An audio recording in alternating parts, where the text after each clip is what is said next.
ভারতীয় সীমান্তে ভারতীয় কর্তৃপক্ষ যদি কাঁটাতারের সীমানা নির্ধারণ করতে চায় সেই বিষয়ে তো আমি এখনো কিছু জানি না, সেটা তাদের আভ্যন্তরীণ বিষয়।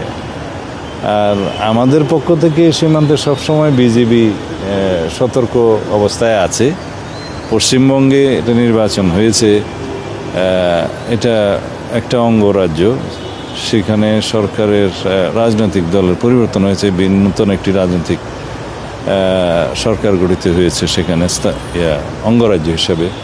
বাট কেন্দ্রীয় সরকারের সাথেই তো বাংলাদেশের সোভারেন ইকুয়ালিটি হিসাবে আমরা কেন্দ্রীয় সরকারের সাথে সম্পর্ক রাখি। কোনো অঙ্গরাজ্যে সরকার পরিবর্তন হলো কিনা সেটা দিয়ে আমাদের পররাষ্ট্র সম্পর্ক নির্ভর করে না।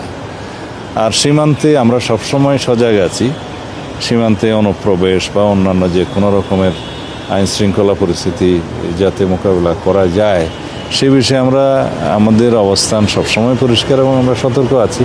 আমাদের বিজিবি সতর্ক আছে। কিছু অপপ্রচারও আছে যেগুলো পুরাতন ভিডিও টিডিও, বিভিন্ন রাজ্যের পুরাতন ভিডিও আমি শুনছি, বিভিন্ন কি যেন এটা অ্যাকাউন্ট থেকে এগুলো যাচ্ছে।